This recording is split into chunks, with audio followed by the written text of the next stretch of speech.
किष्किंधा कांड का भाग 4। वर्षा ऋतु का अलौकिक और प्रकृति प्रेमी वर्णन। श्री राम की बढ़ती विरह वेदना की पराकाष्ठा, सुग्रीव की असीम विलासिता और कर्तव्य विस्मृति, हनुमान जी का निर्णायक हस्तक्षेप और वानर सेना का सीता जी की खोज में महाप्रस्थान। प्रिय श्रोताओं, हमारी किष्किंधा कांड की यह पवित्र और भाग्य निर्धारक कथा अब अपने अंतिम और अत्यंत महत्वपूर्ण भाग पर आ पहुंची है, जहां धर्म की स्थापना और न्याय की विजय के बाद माता सीता जी की खोज की वास्तविक, कठिन और लंबी यात्रा आरंभ होती है, जो समस्त रामायण का केंद्र बिंदु है। हमने पिछले भाग में देखा कि कैसे भगवान श्री राम ने अपने मित्र सुग्रीव को न्याय दिलाया, धर्म की स्थापना करते हुए अधर्मी बाली का वध किया, जिससे सुग्रीव किष्किंधा के धर्मात्मा और शक्तिशाली राजा बने। अब मित्रता के इस पावन बंधन के बाद श्री राम ने सुग्रीव से कहा कि वे वर्षा ऋतु के समाप्त होने तक सीता जी की खोज का कार्य कुछ समय के लिए स्थगित रखें, क्योंकि इस मौसम में यात्रा करना अत्यंत दुष्कर और असंभव सा होता है। यहीं से इस नए मार्मिक और घटनापूर्ण प्रसंग का आरंभ होता है। बाली के वध और सुग्रीव के राज्याभिषेक के बाद श्री राम ने सुग्रीव को वर्षा ऋतु के समाप्त होने तक सीता जी की खोज का कार्य स्थगित करने का आदेश दिया। भारतीय उपमहाद्वीप में वर्षा ऋतु का आगमन प्रकृति में एक अद्भुत और गहन परिवर्तन लाता है। यह वह समय था जब घनघोर श्याम वर्ण के बादल आकाश में छा जाते थे, बिजली अपनी प्रचंड गर्जना के साथ कड़कती थी और मूसलाधार अनवरत वर्षा धरती पर गिरती थी, जिससे पूरा वातावरण एक नए रूप में परिवर्तित हो जाता था। यह ऋतु प्रकृति को नया जीवन देती थी, सूखे को हरियाली में बदल देती थी, लेकिन मर्यादा पुरुषोत्तम श्री राम के लिए यह विरह की पीड़ा को और बढ़ा देती थी। श्री राम और लक्ष्मण ऋष्यमूक पर्वत के पास एक सुरक्षित और शांत गुफा में निवास कर रहे थे, जो उन्हें वर्षा और जंगली जानवरों से आश्रय दे रही थी। इस गुफा के भीतर भी श्री राम को प्रकृति के सौंदर्य का अनुभव हो रहा था, लेकिन यह सौंदर्य उनके विरह को और तीव्र कर रहा था। श्री राम, जो स्वयं परमात्मा हैं, तीनों लोकों के स्वामी हैं, अब एक साधारण मानव प्रेमी की तरह अपनी प्रिय सीता जी के वियोग में वर्षा ऋतु के प्रत्येक पल में अत्यंत व्याकुल, अस्थिर और दुखी हो रहे थे। गोस्वामी तुलसीदास जी ने इस प्रसंग का वर्षा बिगत सरद ऋतु आई चौपाई से अत्यंत मार्मिक और हृदयस्पर्शी वर्णन किया है, जहां श्री राम प्रकृति के हर रूप में सीता जी को याद करते हैं, अपने दार्शनिक विचारों को व्यक्त करते हैं और उनके विरह की अग्नि में तड़पते हैं। यह उनकी लीला का ही एक अंश था, ताकि वे भक्तों को विरह की पराकाष्ठा, प्रेम की गहराई और कर्तव्य निष्ठा का अनुभव करा सके। साथ ही यह भी दिखा सके कि परब्रह्म भी मानव रूप में दुख और वियोग से कैसे गुजरते हैं। कल्पना कीजिए उस हृदयस्पर्शी दृश्य को। आकाश में काले घने जल से भरे बादल छाए हुए हैं, जो सूर्य के प्रकाश को पूरी तरह से ढक लेते हैं, जिससे दिन में भी अमावस्या जैसा अंधेरा छा जाता है और एक उदासी भरा माहौल बन जाता है। रह रहकर बिजली अपनी प्रचंड शक्ति के साथ चमकती है और उसकी भयावह गर्जना से पूरा वातावरण कांप उठता है, मानो प्रकृति स्वयं श्री राम के दुख में विलाप कर रही हो। मूसलाधार अनवरत वर्षा धरती पर झर रही है, जो हर चीज को धो रही है, स्वच्छ कर रही है और उसमें नया जीवन संचारित कर रही है। पहाड़ों से झरने तीव्र वेग से नीचे गिर रहे हैं, उनका जलधारा का शोर दूर दूर तक सुनाई दे रहा है और नदियां उफान पर हैं, अपने किनारों को तोड़कर बह रही हैं। श्री राम अपनी गुफा में शांत बैठे हुए बाहर की ओर देख रहे थे। उनकी आंखें विरह में लाल थीं और उनके मुख पर उदासी स्पष्ट थी। प्रकृति के हर दृश्य में उन्हें अपनी प्राणप्रिया सीता जी की मधुर स्मृतियां आ रही थीं। उनके साथ बिताए सुखद क्षणों की कल्पना उनके मन में कौंध रही थी और उनका विरह, उनकी पीड़ा और अधिक तीव्र, अधिक असहनीय हो रही थी। लक्ष्मण अपने प्रभु के इस दुख को देखकर स्वयं भी अत्यंत व्यथित थे और वे उन्हें सांत्वना देने का भरसक प्रयास कर रहे थे, उनके दुख को साझा कर रहे थे, मानो वे भी इस विरह अग्नि में। उनके स्वर में गहरी वेदना, निराशा, दार्शनिक चिंतन और आत्मबोध का मिश्रण था, जो जीवन के गहरे सत्य को उजागर कर रहा था। लक्ष्मण, देखो, आकाश में ये घने काले बादल कैसे छाए हुए हैं, मानो किसी ने नीले रंग की स्याही बिखेर दी हो। ये उसी प्रकार गर्जना कर रहे हैं जैसे मेरे हृदय में सीता के वियोग की असहनीय पीड़ा गर्जना कर रही है, जो मुझे एक पल भी शांत नहीं रहने देती। ये बादल मुझे रावण की क्रूरता और सीता के दुख की याद दिलाते हैं।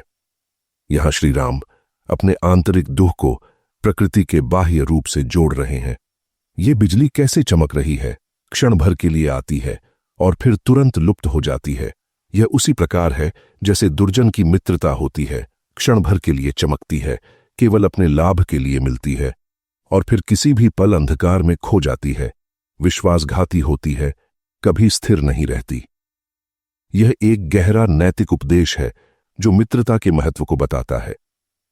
हे लक्ष्मण, ये नदियां जो वर्षा के प्रचंड जल से भरकर वेग से बह रही है, अपनी पुरानी मर्यादाओं को तोड़ रही हैं और अपने किनारों से बाहर निकल रही हैं, खेतों और गांवों को डुबो रही हैं। यह उसी प्रकार है जैसे धन पाकर दुष्ट व्यक्ति अपनी मर्यादा, अपने संस्कार, अपने धर्म और अपने नैतिक मूल्यों को भूल जाते हैं और अनैतिक पाप कर्म करने लगते हैं, दूसरों को हानि पहुंचाते हैं। धन के मद में चूर व्यक्ति की तुलना। देखो, ये मेंढक कैसे टर्रा रहे हैं, उनकी ध्वनि कितनी मुखर और अनवरत है। ऐसा लगता है मानो वे वेद पाठ कर रहे हों या किसी महान ज्ञान का उच्चारण कर रहे हों। ये उसी प्रकार बोल रहे हैं जैसे नए नए ज्ञानी हुए शिष्य गुरु के उपदेश सुनकर तुरंत बोलने लगते हैं, अपनी अल्पज्ञता का प्रदर्शन करने लगते हैं, या जैसे नए नए भक्त भक्ति का दिखावा करने लगते हैं बिना वास्तविक ज्ञान के प्रदर्शन और अज्ञानता का व्यंग्य। इन पेड़ों पर नए कोमल पत्ते आ रहे हैं और उनमें नई चमकीली हरियाली छा गई है। पूरा वन नवजीवन से भर गया है, हर तरफ सौंदर्य है। यह उसी प्रकार है जैसे साधु के पवित्र सत्संग से, उनकी संगत से दुष्ट व्यक्ति भी सुधर जाते हैं और उनके जीवन में नयापन, पवित्रता और सकारात्मकता आ जाती है। वे अपने बुरे कर्मों को त्याग देते हैं और धर्म के मार्ग पर आ जाते हैं। सत्संग के प्रभाव का महत्व। यह वर्षा ऋतु जो सामान्यतः सबको सुख, शांति और शीतलता देती है, मेरे लिए केवल पीड़ा, विरह और असहनीय कष्ट लेकर आई है, क्योंकि मैं अपनी सीता के बिना हूं। उसके बिना यह समस्त प्रकृति मुझे शून्य, नीरस और अर्थहीन प्रतीत होती है। इसका सौंदर्य भी मुझे कष्ट देता है। प्रेम में वियोग की पीड़ा। देखो, धरती कैसे हरी भरी हो गई है, घास और नए पौधे उग आए हैं और फूलों से भर गई है।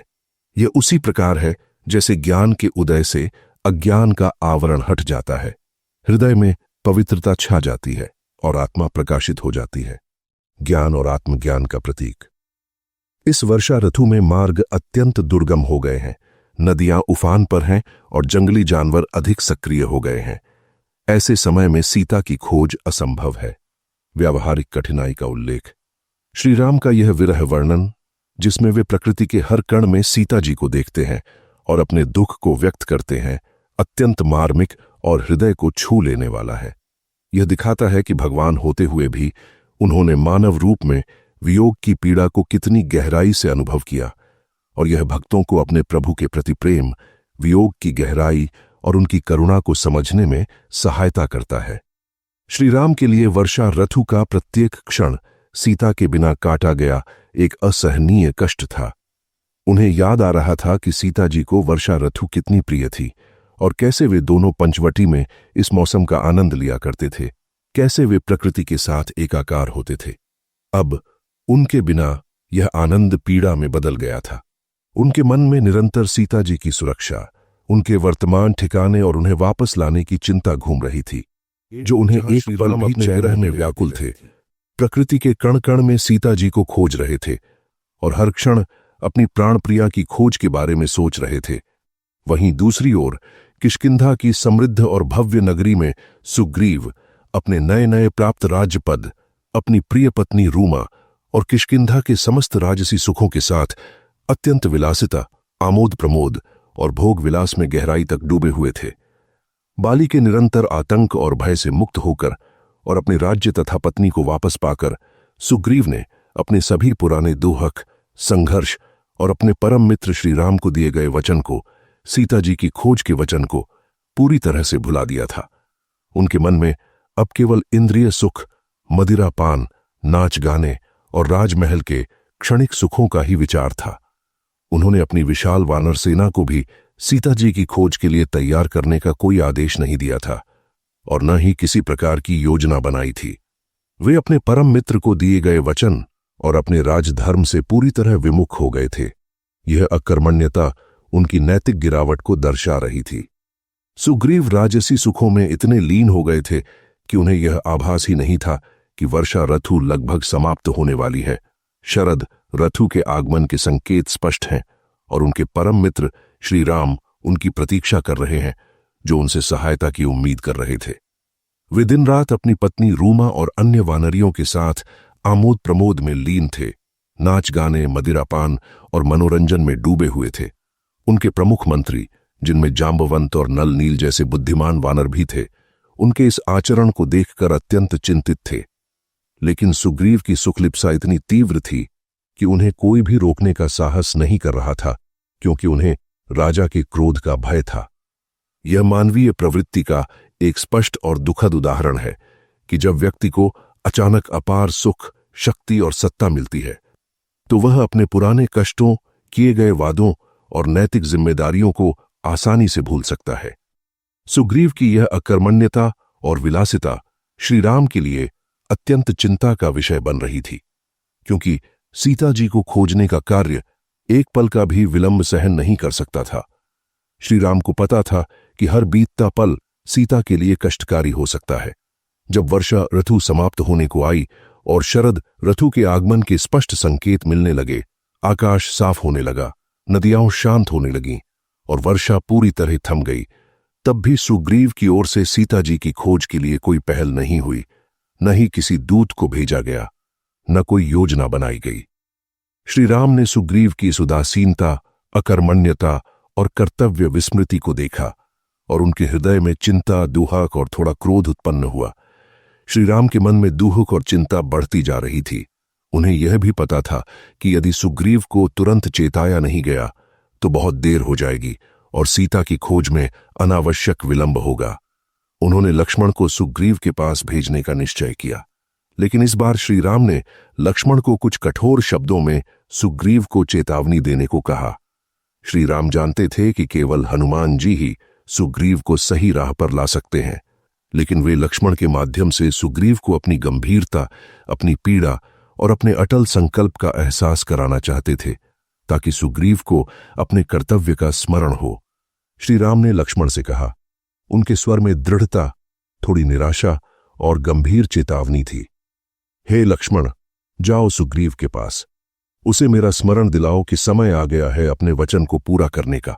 उसे यह भी याद दिलाओ कि जिस प्रकार मैंने बाली को मारकर अधर्म का अंत किया, उसी प्रकार मैं अधर्म करने वाले किसी भी व्यक्ति को जो अपने वचन से मुकर जाए, अपने मित्र को धोखा दे या न्याय और धर्म के मार्ग से भटक जाए, उसे दंडित करने से नहीं चूकूंगा।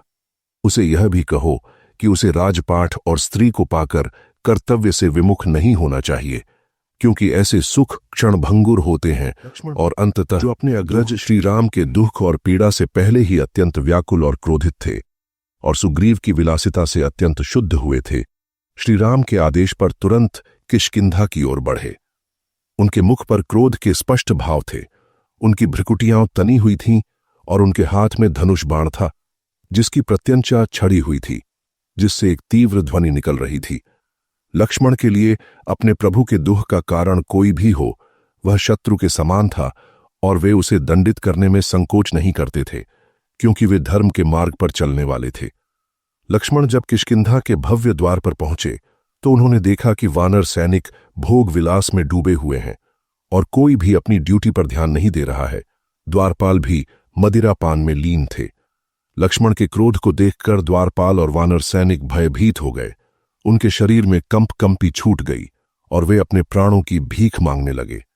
लक्ष्मण ने अपनी आवाज में गर्जना करते हुए, जो दूर दूर तक सुनाई दी और जिससे किष्किंधा की दीवारें भी कांप उठीं, कहा, जाओ अपने राजा सुग्रीव से कहो कि लक्ष्मण आया है।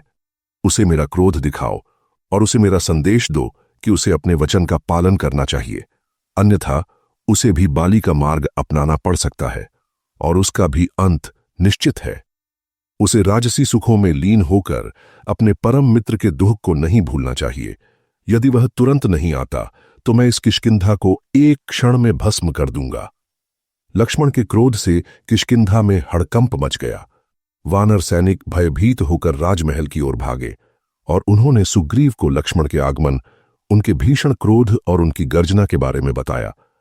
लक्ष्मण के क्रोध और उनकी गर्जना की खबर सुग्रीव के पास एक वज्रपात की तरह पहुंची।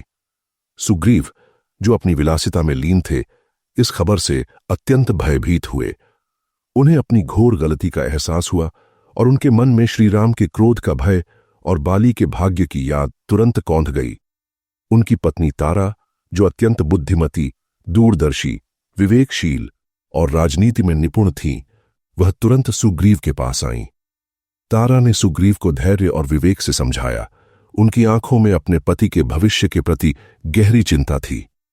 हे स्वामी, आपने भगवान श्रीराम को जो वचन दिया था वह अब तक पूरा नहीं किया है। श्रीराम एक धर्मात्मा, पराक्रमी, वचनबद्ध और न्यायप्रिय पुरुष हैं। उन्होंने आपकी सहायता की है, आपको राज्य और पत्नी दिलाई है, और अब वे अपनी प्राणप्रिया सीता की खोज में आपकी सहायता की प्रतीक्षा कर रहे हैं। लक्ष्मण का क्रोध व्यर्थ नहीं है, वह श्रीराम की पीड़ा और आपके कर्तव्य की याद दिला रहा है। आप तुरंत जाइए और उनसे क्षमा मांगिए। अपने वचन को पूरा करने का संकल्प लीजिए। यदि आपने ऐसा नहीं किया तो आपका जीवन भी बाली के समान ही दुखद और असमय समाप्त हो सकता है, क्योंकि श्रीराम ने बाली को उसके अधर्म के कारण मारा था और आप भी अपने वचन से मुकरकर अधर्म कर रहे हैं। तारा की बात सुनकर सुग्रीव को अपनी गलती का पूरा एहसास हुआ। वे भयभीत और अत्यंत लज्जित हुए। इसी समय हनुमान जी भी वहां पहुंचे, जिन्होंने पहले से ही स्थिति को भांप लिया था और श्रीराम के क्रोध को शांत करने का उपाय सोच रहे थे। हनुमान जी ने भी सुग्रीव को समझाया। उनकी वाणी में गुरुता, दृढ़ता और परम भक्ति का भाव था। महाराज, आपने भगवान श्रीराम को पवित्र अग्नि के सामने वचन दिया था। अब वर्षा ऋतु भी समाप्त हो गई है और श्रीराम आपकी प्रतीक्षा कर रहे हैं। आप अपने कर्तव्य से विमुख न हो। श्रीराम सर्वशक्तिमान हैं और उनके क्रोध का परिणाम आप जानते हैं। बाली का उदाहरण आपके सामने है। आपको तुरंत जाकर उनसे मिलना चाहिए, अपनी गलती स्वीकार करनी चाहिए और क्षमा मांगनी चाहिए तथा अपने वचन को पूरा करने का संकल्प लेना चाहिए। इसमें एक क्षण का भी विलंब नहीं करना चाहिए। तारा और हनुमान जी जैसे बुद्धिमान और निष्ठावान सहायकों के समझाने पर सुग्रीव ने तुरंत अपने राजसी वस्त्र बदले और विनम्रतापूर्वक श्रीराम से मिलने के लिए तैयार हुए। वे हनुमान जी, जांबवंत, नल, नील और अन्य प्रमुख मंत्रियों के साथ किष्किंधा से बाहर लक्ष्मण के चरणों में साष्टांग प्रणाम किया और अपनी गलती स्वीकार की। उनके स्वर में गहरा पश्चाताप, लज्जा और भय था। उन्होंने लक्ष्मण से बार बार क्षमा मांगी। लक्ष्मण सुग्रीव की पश्चाताप भरी मुद्रा और विनम्रता देखकर थोड़ा शांत हुए और वे सभी श्रीराम के पास ऋष्यमूक पर्वत की ओर बढ़े। सुग्रीव, लक्ष्मण और हनुमान जी के साथ श्रीराम के पास पहुंचे। सुग्रीव ने श्रीराम के चरणों में साष्टांग प्रणाम किया और अपनी गलती स्वीकार की। उनके स्वर में गहरा पश्चाताप, लज्जा और भय था। उनकी आंखें नम थीं। सुग्रीव ने विनम्रतापूर्वक कहा, प्रभु, मैं मूर्ख हूं, अज्ञानी हूं और भोगविलासी हूं। राजपाठ और भोगविलास के क्षणिक सुख में मैं अपने कर्तव्य, अपने राजधर्म और आपको दिए गए पवित्र वचन को पूरी तरह भूल गया। यह मेरी अज्ञानता और मेरी कमजोरी थी, जिसके लिए मैं अत्यंत लज्जित हूं। मुझे क्षमा करें प्रभु। मैं आपकी सेवा के लिए पूर्ण रूप से तैयार हूं। मुझे आदेश दें, मैं तुरंत सीता माता की खोज के लिए अपनी पूरी वानर सेना को भेजूंगा। मैं अपने प्राणों की बाजी लगा दूंगा और सीता माता को खोज कर लाऊंगा। श्रीराम ने सुग्रीव को उठाया और उन्हें अत्यंत स्नेह से गले लगाया। श्रीराम जानते थे कि सुग्रीव ने गलती की है, लेकिन वे यह भी जानते थे कि सुग्रीव का हृदय शुद्ध है और वह अब सच्चे मन से पश्चाताप कर रहा है। श्रीराम ने सुग्रीव को सहर्ष क्षमा किया, क्योंकि वे शरणागत वत्सल हैं, भक्तों के पालक हैं और अपने भक्तों की गलतियों को क्षमा कर देते हैं। श्रीराम ने सुग्रीव को उनके वचन के महत्व और कर्तव्य निष्ठा की भी याद दिलाई। श्रीराम ने सुग्रीव से कहा, हे मित्र सुग्रीव, अब समय आ गया है सीता की खोज का। तुम अपनी समस्त वानर सेना को एकत्र करो और उन्हें चारों दिशाओं में भेजो, ताकि वे मेरी प्राण प्रिय सीता का पता लगा सकें। यह कार्य अतिशीघ्र होना चाहिए। सुग्रीव ने तुरंत अपने सभी सेनापतियों, प्रमुख वानरों और बलशाली योद्धाओं को बुलाया।